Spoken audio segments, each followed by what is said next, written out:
3장 12절, 16절 말씀 보겠습니다. 모세가 야훼께 아뢰되 보시옵소서 주께서 내게 이 백성을 인도하여 올라가라 하시면서 나와 함께 보낼 자를 내게 지시하지 아니하시나이다. 주께서 전에 말씀하시기를 나는 이름으로도 너를 알고 너도 내 앞에 은총을 입었다 하셨사온즉 내가 참으로 주의 목전에 은총을 입었사오면 원하건대 주의 길을 내게 보이사 내게 주를 알리시고 나로 주의 목전에 은총을 입게 하시며 이 족속을 주의 백성으로 여기소서. 야훼께서 이르시되 내가 친히 가리라. 내가 너를 쉬게 하리라. 모세가 야훼께 아뢰되 주께서 친히 가지 아니하시려거든 우리를 이곳에서 올려보내지 마옵소서. 나와 주의 백성이 주의 목전에 은총 입은 주를 무엇으로 알리이까. 주께서 우리와 함께 행하심으로 나와 주의 백성을 천하 만민 중에 구별하심이 아니니까. 아멘. 예, 장신구를 떼어내자라는 말씀의 제목으로 하는 말씀 나누겠습니다. 출애굽기 32장, 33장 같은 사건이고요. 금송아지 사건 말씀하시는 거죠. 그 이스라엘 백성들이 이제 금송아지를 만들게 되는데요.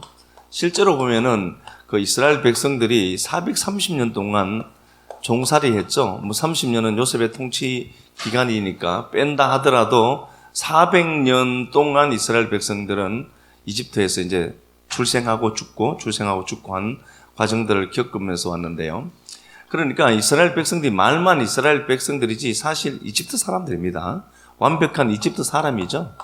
여기서 출생하고 죽고 몇 대가 그렇게 했으니까 그런 이스라엘 백성들은 늘 보고 자란 게 있습니다. 이집트에서의 그 다신론 사상 그리고 수많은 우상들을 보고 그들은 자랐을 것이고 오늘 금송아지를 만들게 되는데 아피스라는 신입니다. 실제로 이스라엘 백성들이 이집트에서 늘 보았던 신이 아피스라는 신인데요. 이 신이 이게 이제 돈과 권력, 힘을 상징하는 겁니다. 돈, 힘, 권력을 상징하는 신이죠. 그래서 정권과에는 지금도 소라는 그 우상을 만들어 두고 있죠. 그죠? 소의 형상을 두고 있는 건데요. 늘 그렇게 보고 살았던 자들입니다. 그러니까 그들이 완벽하게 이스라엘 백성들이 아니라 이집트 사람과 방불한 상태였었고 그들이 하나님의 은혜로 그냥 이제 구원받고 이집트에서 탈출하고 나오고 하는 많은 과정들을 경험하고 오늘 이제 금송아지를 만들게 됩니다. 그러니까 사람들은요 보고 듣고 학습된 걸 갖고 삶을 살아간다는 것을 우리가 이거 통해서도 알 수가 있죠. 금송아지를 만들고 그들은 하나님 앞에 하나님 막 화를 내죠. 그런데 금송아지 만든 사건은요 현상적인 겁니다. 이건 현상입니다. 현상적인 것으로는 금송아지를 만든 겁니다. 그런데 하나님이 이스라엘 백성들이 이럴 줄 몰랐겠어요? 알았겠죠? 그죠?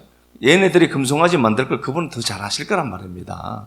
그런데 이스라엘 백성들이 근본적인 것은 하나님이 금송아지를 만든 것 때문에 화낸 걸로 보이지만 실제로 그 이면에 들어가서 보면은 금송아지 만들게 된 사건들이 있다는 겁니다. 금송아지를 만들게 된 이유가 있다는 거죠. 그게 이제 뭔가를 설명을 하는데요. 자, 말씀 우리 한번 가서 보겠습니다. 30, 예. 오늘 본문 한번 가서 봅시다. 1절부터 한번 보도록 합시다. 오늘 1절부터 한번 보도록 하겠습니다. 야훼께서 모세에게 이르시되 너는 내가 애굽 땅에서 인도하여 낸 백성과 함께 여기를 떠나서 내가 아브라함과 이삭과 야곱에게 맹세하여 내 자손에게 주기로 한 그 땅으로 올라가라. 예, 32장의 금송아지를 만들었고요. 그 현상적인 겁니다. 금송아지를 만들었는데 물론 보고 듣고 배우고 학습된 게 금송아지밖에 없었어요. 그랬으니까 그들은 당연히 그걸 만들 수밖에 없었고요. 1절에서 이제 하나님이 약속한 그 땅으로 올라가라 그렇게 말씀합니다.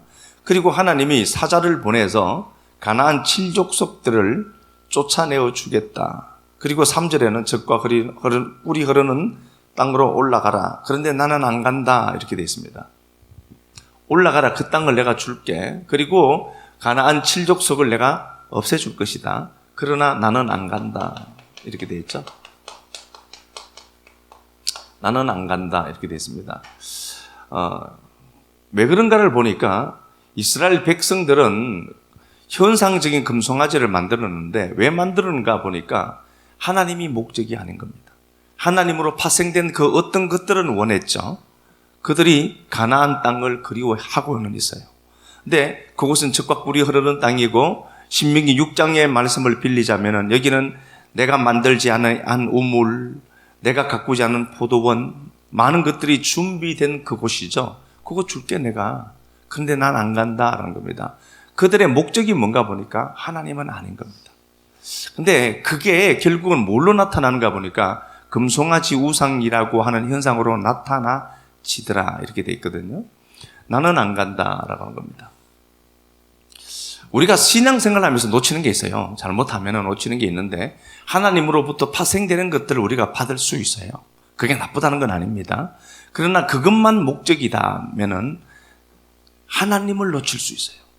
하나님을 놓칠 수가 있죠. 자, 이 말을 보면서요. 하나님이 그렇게 말씀합니다. 3절 한번 가서 보겠습니다. 3절. 너희를 젖과 꿀이 흐르는 땅에 이르게 하려니와 나는 너희와 함께 올라가지 아니하리니 너희는 목이 곧은 백성인즉 내가 길에서 너희를 진멸할까 염려함이니라 하시니. 예, 목이 곧은 백성이 교만하다는 거죠. 나는 안 간다. 니들에게는 그 땅 줄게. 땅을 준다. 그리고 니들은 교만하다. 목이 곧은 자들이다. 그렇게 또 말씀을 해요. 그리고 주님은 함께 가지 않겠다. 이렇게 되어 있고요. 5절 한번 가서 보겠습니다. 야훼께서 모세에게 이르시기를 이스라엘 자손에게 이르라 너희는 목이 곧은 백성인즉 내가 한순간이라도 너희 가운데 이르면 너희를 진멸하리니 너희는 장신구를 떼어내라. 야, 이 말씀이요.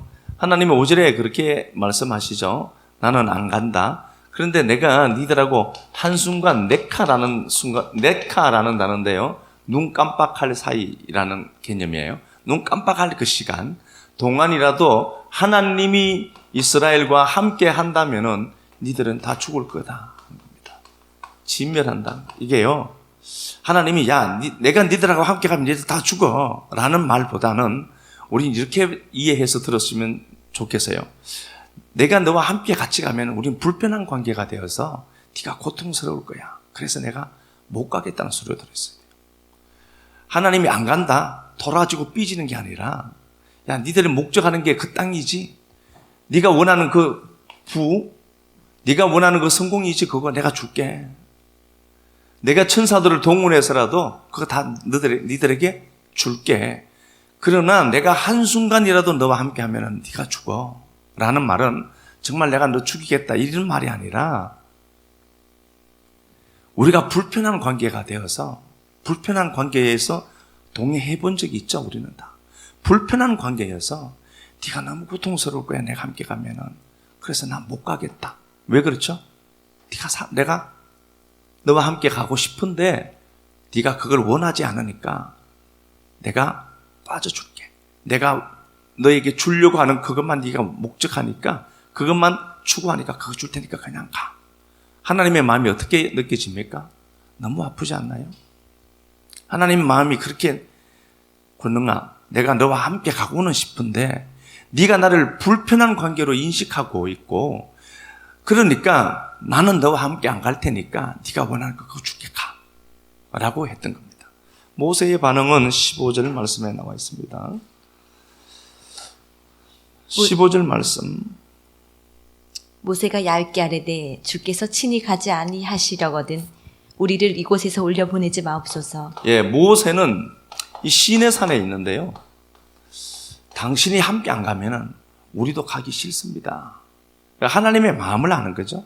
그래서 모세를 11절에 보면은 사람이 자기의 친구와 이야기함 같이 야훼께서 모세와 대면 얼굴과 얼굴을 맞대고 이야기하더라는 거죠. 모세는 하나님, 당신 함께 가지 아니하면은 우린 그거 필요 없습니다. 그리고 시내 산 이게 불모지잖아요.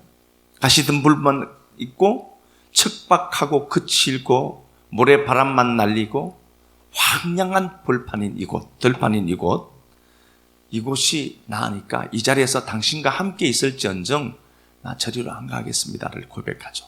하나님의 마음을 그 모세가 읽어내고 하나님의 마음과 마음이 만나는 겁니다.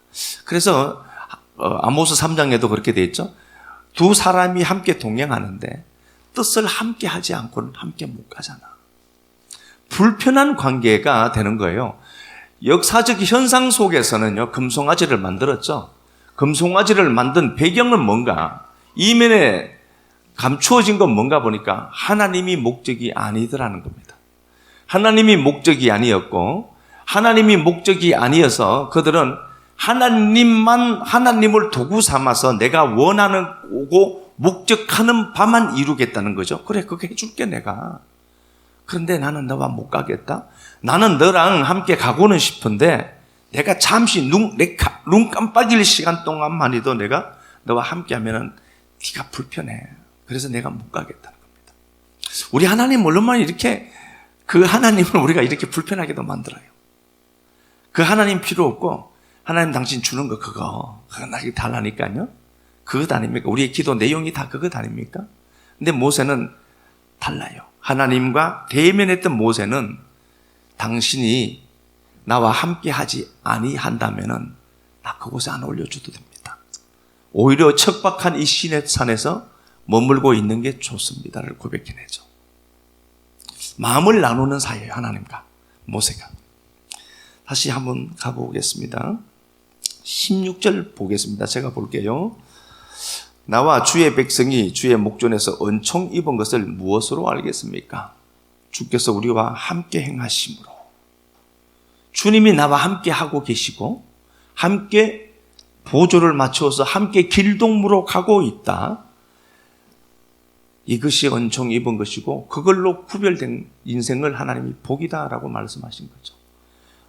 내 인생이요, 목적한 바를 위해서도 이거 하나님을 부르짖기도 해야 되겠죠.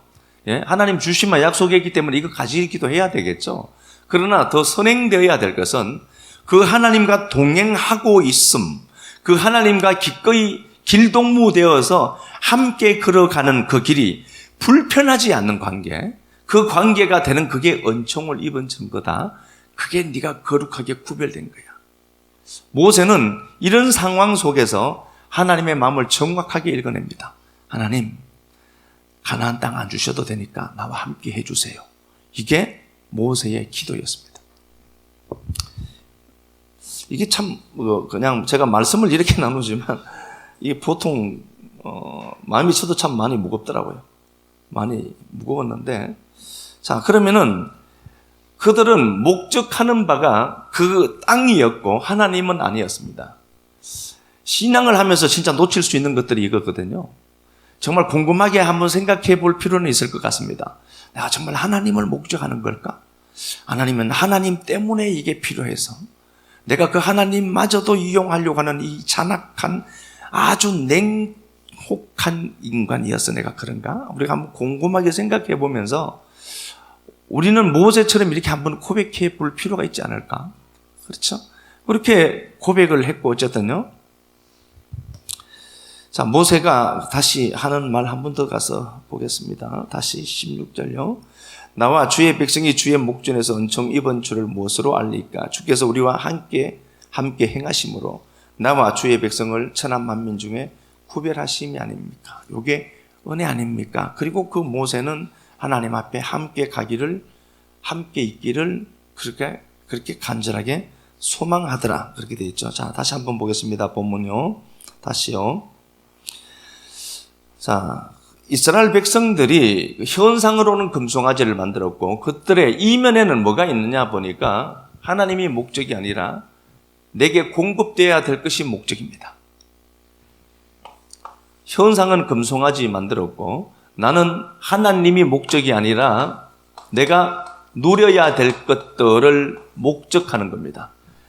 내가 누리고 싶은 것들, 예수님으로 말미암아서 내가 부를 축적하는 것들, 예수로 말미암아 내가 건강해지는 것들에만 관심이 있더라는 거죠. 하나님이 목적이 아니고 이게 뭐 나쁘다는 건 아닙니다. 그렇죠? 이렇게 되어져 있더라는 겁니다. 다시 한번 보겠습니다. 5절, 33장 5절, 6절 다시 봅시다.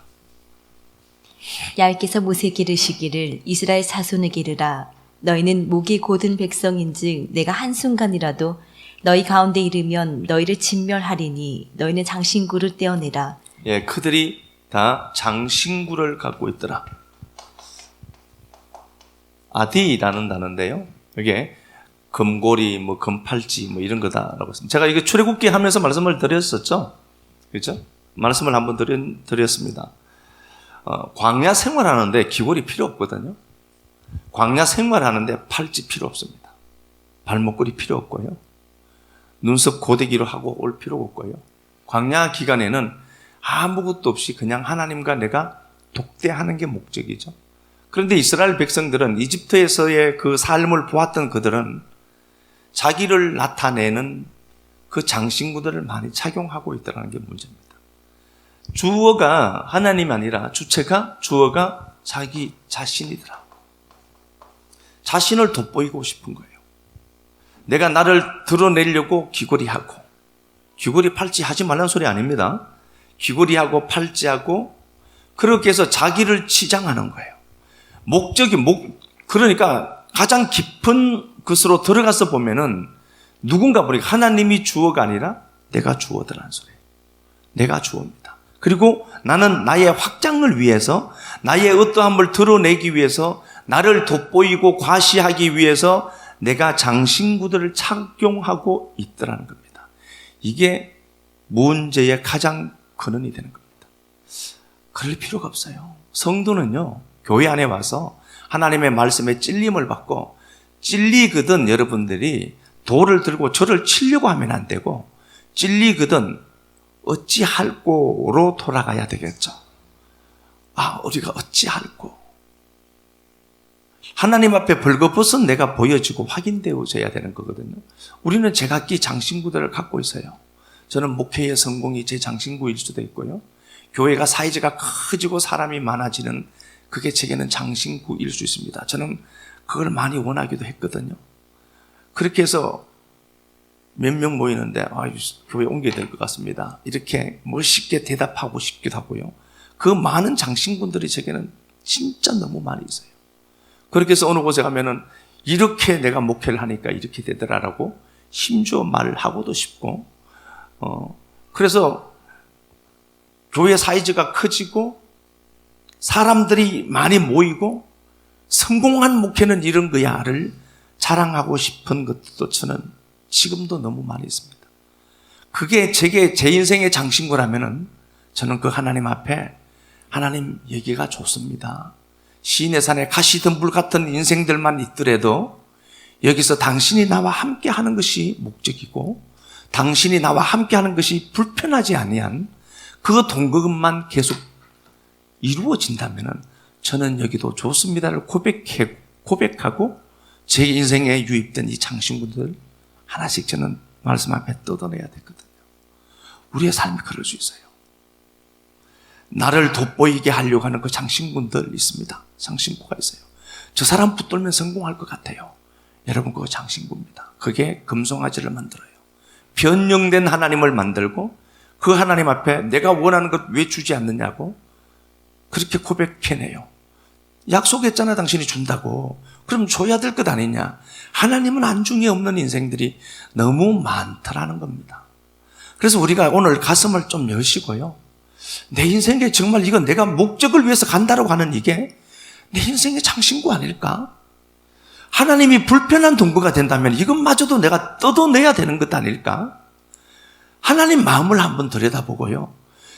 그래 가시덤불에도 척박한 내 인생이어도 그 자리에서 하나님이 나와 함께 하시는 것이 행복하다면 하나님 나 안 올려보내도 됩니다. 그냥 이 척박한 인생과 함께 하시는 그 함께함을 누리는 은혜를 내게 더 허락해 주옵소서라고 고백해야 되지 않겠습니까? 장신구가 너무 많아요. 저는 제가 돌아보건대 제 인생의 장신구가 왜 그렇게 많은지 몰라요. 저를 조금이라도 드러내고 싶고 제가 무시되면 막 견디지 못하는 그 장신구도 제가 갖고 있고요. 사람들에게 뭐가 돋보이려고 하는 그 마음도 내가 갖고 있고요. 숨길 수 없는 자아의 확장이라고 하는 율법의 의로 둔갑된 그 의를 내가 쟁취하고 싶은 욕구도 아직도 내 안에 있고요. 우리는 너무도 많은 장신구들을 다 갖고 있더라는 거예요. 여러분 오늘 이 말씀 들으시고 돌아가시면서도 곰곰이 좀 생각하시면서 갔으면 좋겠어요. 그래 내가 붙드는 그 남편이 장신구면 놔야 되겠다. 내가 저 사람이 내게 성공을 주는 걸로 생각했다면 내가 저 장신구 정도는 버려야지 하나님과 내가 불편한 관계가 되지 않으려면은 라고 하는 결단들이 생겼으면 정말 좋겠습니다. 주님이 그렇게 말씀을 해요. 야, 내가 너희에게 어떻게 할 것인지, 응? 너희는 장신구 좀 떼어내라. 너무 많은 거예요, 우리가요. 너무 많은 겁니다. 가정의 평화를 지키려고 하는 그것마저도 장신구인 것들이 있더라고요. 눈만 조금 열려서 보면은요, 우리는 온통 장신구들을 다 뒤집어 쓰고 있는 것 같아요. 그런데 그 장신구가 하나님과의 관계를 불편하게 한 거라면은 그까지 것 떼어내야 되지 않습니까? 하나님의 목적이라면은. 그래서 모세가 하나님 올려 보내지 말고 여기 있어도 좋으니까 함께 하자는 겁니다. 그 하나님의 마음을 나누는 거죠. 장신구. 창세기 우리 말씀 가서 볼까요? 창세기 4장 19절.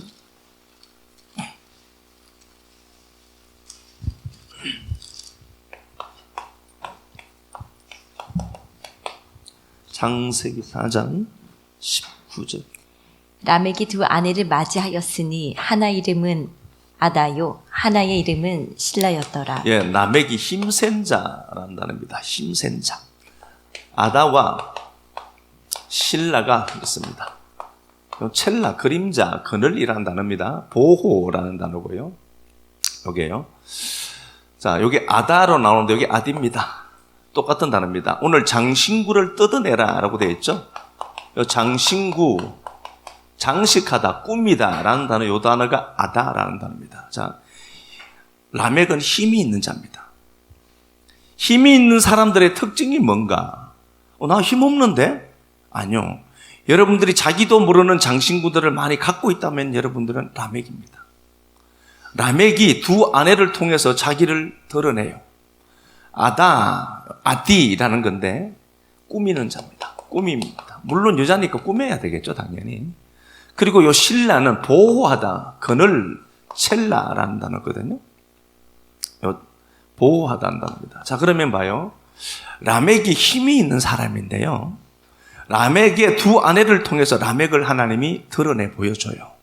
라멕은 꾸미는 자고, 물론 아내의 이름이 맞습니다. 그리고 자기를 꾸며놓은 그걸 힘으로 갖고 그걸 보호로 이긴다, 얘는. 이거 우리 모습이더라니까요. 이게 내게는 힘이라고 생각하는 거예요. 그래서 우리가 정말 성경을 통해서 십자가의 은혜를 맞닥뜨리고, 나는 정말 악한 자가 많네. 내가 사망이고, 내가 죄 공장이고, 내가 흙덩어리인 주제에 주제 넘게 너무 내가 선하게 주체가 돼서 사는 게 너무 많구나를 알고, 오히려 우리가 겹겹이 에워싼 율법의 의로 무장한 내가 해제되어서 벌거벗겨지고 폭로되어져야 되거든요. 이게 신앙의 핵심이에요. 그렇게 벗겨져야 하는데, 라멕은 하나님 반대편에 있는 자로 묘사되면서 자기를 단장하고 단장한 그걸 힘으로 삼고 있는 자입니다.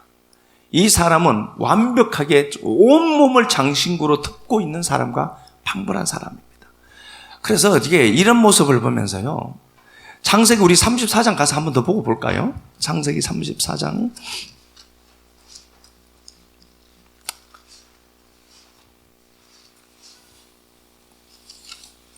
창세기 34장.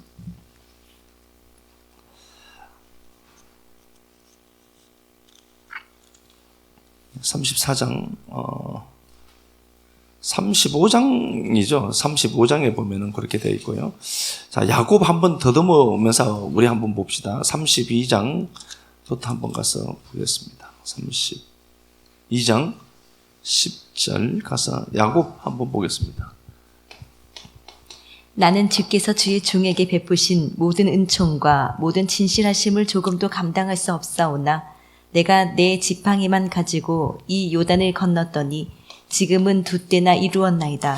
예, 제가 말씀을 드렸죠. 내가라는 단어를 계속해서 갖다 쓴다라고 했습니다. 물론 야곱은 고생 많이 했는 게 맞아요. 근데 야곱은 내가라고 얘기할 수 있는 근거는 전혀 없습니다. 야곱을 지금까지 나면서부터 기르시는 하나님이 주어가 돼야 되겠죠. 근데 야곱은 내가 했다. 내가 요단을, 내가 이 지팡이를 갖고, 내 지팡이를 갖고, 내가 두 때를 이루었다. 자기가 했대요. 자기가 주어입니다. 31장 한 번 더 볼게요. 31장 40절 한번 가서 보도록 하겠습니다. 내가 이와 같이 낮에는 더위와 밤에는 추위를 무릅쓰고 눈 붙일 겨를도 없이 지냈나이다. 예, 고생했죠. 외삼촌 나반 집에서 20년 동안 고생한 것 분명히 맞는 사실이 맞습니다. 자, 여기 이제 이렇게 놓고 보면은요, 제가 그냥 한번 읽어보겠습니다. 고생 20년 동안 잠도 못 자고 그렇게 일했다는 겁니다. 그럴 수 있었죠, 그죠? 팩트가 그것도 맞고요. 제가 그냥 그대로 얘기해 보겠습니다. 내가 들어가죠. 내가 나의 잠을, 자기 잠이래요. 내가 나의 잠을 내 눈으로부터 내가 옮겼다는 소리입니다. 자, 봐요. 야곱은 지금 말하고 있는 게 어떤 툰가 보면은 자기가 밤잠 안 자고 일한 게 맞습니다. 근데 다 자기가 했대요.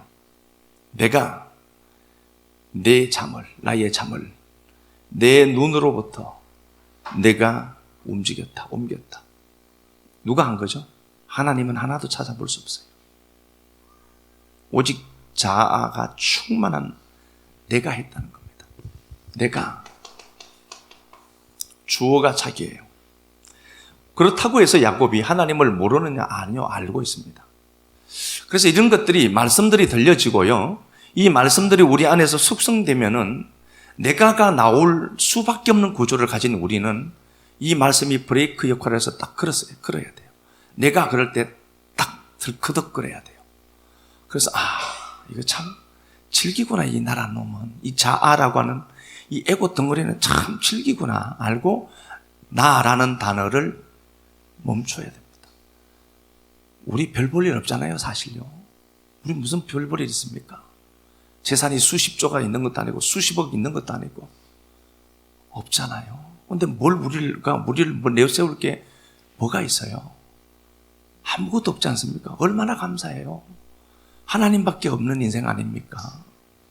하나님이잖아요. 그런데 아직도 내가 살아서 내가라고 할 아무것도 없어요, 우리요. 야곱은 자기 의식의 구조가 자아로 똘똘 뭉쳐 있습니다. 32장에서 하나님을 깊이 체험합니다. 그리고 그가 절게 됩니다. 내가 저는 자가 맞구나를 알게 되죠. 현상 속에서 알게 되고요. 그럼에도 불구하고 그러면 완벽한 인간으로 세팅되었느냐? 아니더라니까요. 그래서 우리가 이것 보면서 이건 평생 가는 문제구나. 한번 오늘 하나님 앞에 다루움 받았다라고 해서 내일 내가 괜찮을 거라고 예상하고 예측하는 것마저도 이건 하나님 앞에 참 불순한 태도구나. 33장에서 에서를 만나고 일이 해결되게 됩니다. 18절 보면 이렇게 됐습니다. 창세기 33장 18절에 야곱이 밧단 아람에서부터 평안히 가나안 땅에 왔다. 요 이르가 역격이라고 했죠. 성, 도시라고 하는 이르가 역격입니다. 그러니까 평안히 가나안 땅이 아니라 평안한 땅 가나안, 평안한 땅 세겜이라는 평화로움, 그런 개념으로 읽으셔야 돼요. 평안히 왔다가 아니라 야곱 보기에 세겜이 평강 가운데 평화로운 곳으로 보였다는 거예요. 그가 보기에 사람 살기에 좋은 곳으로 보인 거예요. 여기 있으면 성공할 것 같아요. 장신구 착용하고 또 있다니까요. 그런데 그곳에서 딸 디나가 강간당해요. 하나님 이 사건을 통해서 그 야곱에게 네가 지금 장신구 착용하고 있다. 겉으로는요 아무것도 없어요. 장신구를 착용한 게 하나도 없는데 야곱은 방금 전에 크게 다룸 받았지만 그의 의식에는 아직도 자아로 충만해 있어요. 여러분 이게요 끝까지 인생 속에서 가는 겁니다. 우리가 죽어야만 이걸 벗어요. 그래서 사도 바울이 날마다 죽는다라고 하는 건 죽자가 아니라 자기 실체가 날마다 하나님 앞에 까발려진 거예요. 아, 내가 이거구나. 내가 이런 자구나. 이런 자구나를 알게 되는 거죠. 34장에서 라헬, 레아, 자기 딸 이야기, 디나의 강간 사건을 통하여서 그가 이제 35장에서 이렇게 말씀합니다. 34장 하반절 제가 한번 읽어보겠습니다. 34장 30절. 야곱이 시몬과 레위에게 이르되 너희가 내게 화를 끼쳐 나로 하여금 이 땅의 주민 곧 가나안 족속 브리스 족속에게 악취를 내게 하였도다. 나는 수가 적으니 그들이 모여 나를 치고 나를 죽이리니 그러면 나와 내 집이 멸망하리라. 방금 전에 두 진영의 천사 떼를 만난 그가 이런 고백하고 있다니까요. 그 엄청난 일을 하나님의 능력으로 맛보았던 그가 현상이 또 힘들고 아프니까 또 좌절하죠. 이게 우리예요. 그런데 물론 뛰어넘는 힘은 좀 다르겠죠. 문제를 뛰어넘는 의식의 크기가 커지면은 좀 다르겠지만 여전히 야곱은 이 경지를 벗어나지 못합니다. 그래서요, 성령 충만해서 공중 몇 바퀴 돌아도요, 문제 덜컥 생기면 또 겁나요. 그게 인생의 한계입니다. 태생적으로 우리는 그래요. 덜컥 문제가 생기면은 하나님이고 뭐고요. 너무 힘들어서 죽겠어요. 물론 하나님 붙들고 가죠. 방금 전 32장에서 하나님이 두 진영의 군대 만나고 그 형 에서에게서 하나님 해방시켜내시고 하는 그 하나님을 경험한 그가 지금 또 이루고 있다니까요. 그러니까 우리 인생들아 잘 봐라. 니들이 무슨 소망이 있니 도대체. 내가 니들을 안 끌고 가면 니들은 정말 나싱이다. 이것밖에 없지 않습니까? 자랑할 게 아무것도 없더라고요, 진짜요. 장신구 달고 있어봐야. 35장 1절 하나님이 야곱에게 이르시되 일어나 베델로 올라가라. 다시 그 베델, 처음 하나님의 은혜가 나타났던 그 장소, 은혜로 나타나준 그 장소로 돌아가라. 그리고 2절부터 한번 볼까요? 2절부터. 야곱이 이에 자기 집안 사람과 자기와 함께한 모든 자에게 이르되 너희 중에 있는 이방 신상들을 버리고 자신을 정결하게 하고 너희들의 의복을 바꾸어 입으라. 우리가 일어나 베델로 올라가자. 내 환난 날에 내게 응답하시며 내가 가는 길에서 나와 함께 하신 하나님께 내가 거기서 제단을 쌓으려 하노라 하매 그들이 자기 손에 있는 모든 이방 신상들과 자기 귀에 있는 귀고리들을 야곱에게 주는지라. 야곱이 그것들을 세겜 근처 상수리 나무 아래에 묻고 단상품 이때 다 뜯어냈습니다. 야곱이 하나님과 그렇게 질기게 투쟁도 하고 애써 문제가 해결되고 많은 문제를 우여곡절을 경험했지만 이때까지 장신구 못 뜯어냈습니다. 그렇다면은 실제로 보이지 않는 장신구가 우리에게는 얼마나 많이 있겠습니까? 장신구를 뜯어내니까 5절 그들이 떠났으나 하나님이 그 사면 고울들로 크게 두려워하게 하셨으므로 야곱의 아들들을 추격하는 자가 없었더라. 장신구 없으면요 그게 더 복이에요. 하나님이 지켜주시거든요.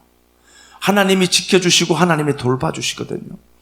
그 모든 장신구들을 뜯어내서 세겜 4절 보니까요. 세겜 근처 상수리 나무에 묻었다. 세겜 근처 그 상수리 하알라로 되어 있거든요.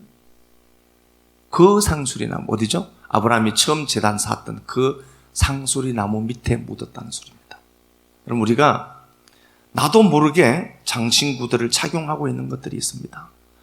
그게 사람이든 그게 성공이든 그 어떤 것이든 곰곰하게 한번 돌아보고 내 삶도 한번 이렇게 추적해보면서 내 인생의 장신구가 보여지거든 그냥 믿음으로 뜯어내는 겁니다. 뜯어내서 하나님 오늘 내가 뜯은 이 장신구 상수리 나무 아래 묻습니다. 묻는 거죠. 성도는 장신구가 딱 하나여야 돼요. 요거 하나 보고 마치겠습니다. 출애굽기 34장 28장 말씀만 봅시다. 너무 많이 하면 그러니까요. 28장 본 말씀이니까 이거 28장 1절 보면은 제사장이 입는 옷에 대해서 말씀합니다. 내 형 아론과 아들들, 아론과 그 아론의 아들들, 나답, 아비후, 엘라살, 이다말을 함께 내게로 나오게 해서 나로 섬기는 제사장 직분을 행하게 하되 내 형 아론을 위해서 거룩한 옷을 지어 영화롭고 아름답게 할지니 이 옷, 세마포로 된 이 옷, 이것으로 아름답게 할지니, 이게 아름답게, 이게 티프아라라고 되어 있죠. 이게 장식하다는 단어입니다. 성도야, 니들이 장식해야 될 건 딱 하나야. 그렇죠? 그 의에 옷 입고 있는 거 그것밖에는 없어야 돼. 그게 우리에게 장식이 되는 겁니다. 아, 그가 벗겨지심으로 내가 입은 이 옷밖에 내가 장식할 게 없구나. 그 신랑이신 예수로 말미암아 내가 이 옷 입었구나를 알고 고백하는 거예요. 자, 제가 그냥 한 구절 읽겠습니다. 베드로전서 제가 한번 읽어 마치겠습니다. 베드로전서 3장에 보면은 이렇게 되어 있습니다. 제가 읽어보겠습니다. 아내들아, 아내들 얘기죠. 3절을 보니까요. 너희의 단장은 머리를 꾸미고 금을 차고 아름다운 옷을 입는 외모로 하지 말고 오직 마음에 숨은 사람을 온유하고 안정한 심령에 섞지 아니할 것을 알아. 이는 하나님 앞에 값진 것이라. 어떻게 단장하라는 겁니까? 속 사람의 단장. 그 사람의 단장이 아닌 속 사람의 단장. 속 사람은 하나님과 함께하는 나죠. 속 사람, 하나님으로 된 나. 그 얘기죠. 그게 진짜 하나님 앞에 값진 거야. 돌아보시면서요. 정말 장신구가 있다면 믿음으로 그냥 뜯어내시고 하나님 모세처럼 당신 가지 아니하시면 나도 올려 보내주시지 마세요. 라고 용기 있는 고백하는 시간들 가졌으면 좋겠습니다.